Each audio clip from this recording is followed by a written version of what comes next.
Hey everyone, Brandon here from TruckSafe. More big news from FMCSA on non-domiciled CDLs. The agency just dropped an emergency final rule substantially changing who is eligible for these types of licenses and how states administer the program. That's what we're discussing in this video, so stay tuned and do us a favor by clicking those like and subscribe buttons below. According to the agency's notice that will be published soon, late September of 2025, in the Federal Register, FMCSA has issued an interim final rule that dramatically tightens the requirements for non-domiciled commercial driver's licenses and commercial learner's permits, and it takes effect immediately upon publication. This is one of the most significant CDL regulatory actions we've seen in recent years, and it's aimed at closing serious loopholes that have allowed some ineligible drivers to get behind the wheel of large trucks and buses. FMCSA says that its emergency action was necessary because of two converging issues. First, its 2025 annual program review of state licensing agencies uncovered systemic failures in the way many states have been issuing these non-domiciled CDLs. In some states, FMCSA found computer programming errors, inadequate staff training, and lax management controls that led to drivers receiving CDLs who weren't legally qualified to have them. In California, for example, FMCSA reviewed a sample of records and found that roughly 1 in every 4 non-domiciled CDLs issued were out of compliance with federal requirements. And California isn't alone. Similar problems were identified in states like Texas, Washington, Pennsylvania, South Dakota, and Colorado. The second and more troubling factor is a string of fatal crashes this year involving non-domiciled CDL holders. Since January, at least 5 of these crashes have claimed 12 lives and injured more than 15 others. One of the most widely reported accidents happened in August on the Florida Turnpike, where a non-domiciled CDL holder attempted an illegal U-turn and was struck by a minivan, killing the 3 people in the van. FMCSA says that driver had been living in the U.S. unlawfully since 2018, had previously been issued an improper CDL in Washington, and should not have been operating a commercial motor vehicle. Other tragic crashes in Alabama, Delaware, Texas, and West Virginia involved drivers whose work authorization would no longer qualify them under this new rule. Faced with this combination of widespread noncompliance and deadly consequences, FMCSA concluded it could not wait for the normal notice and comment process to play out in passing this rule. Doing so, the agency says, would have created a rush of last-minute CDL applications from individuals trying to beat the deadline, which would have flooded state systems and potentially led to thousands of additional improper issuances of these licenses. Instead, FMCSA invoked its authority to skip the proposal stage and issue this interim final rule and made it effective immediately upon publication. So what exactly does the rule change? The biggest shift is that it narrows who is even eligible to receive a non-domiciled CDL or CLP. From now on, only individuals who are lawfully present in the United States under certain employment-based visa categories, specifically H-2A agricultural workers, H-2B non-agricultural workers, and E-2 treaty investors, will be able to get one.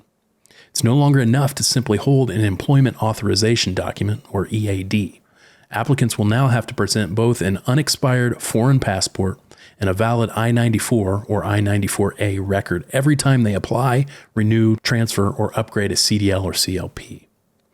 The rule also imposes several new procedural safeguards on the states. State licensing agencies must verify each applicant's status through the federal SAVE database and keep copies of all supporting documents for at least 2 years so FMCSA can audit their compliance.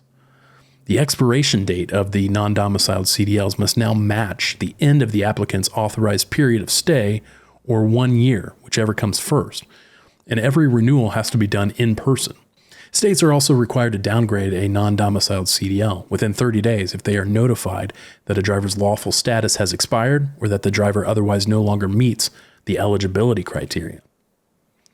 FMCSA is also cracking down on how states label these credentials. Some states had been using terms like limited term or temporary in place of non-domiciled, or burying the designation in fine print on the back of the license.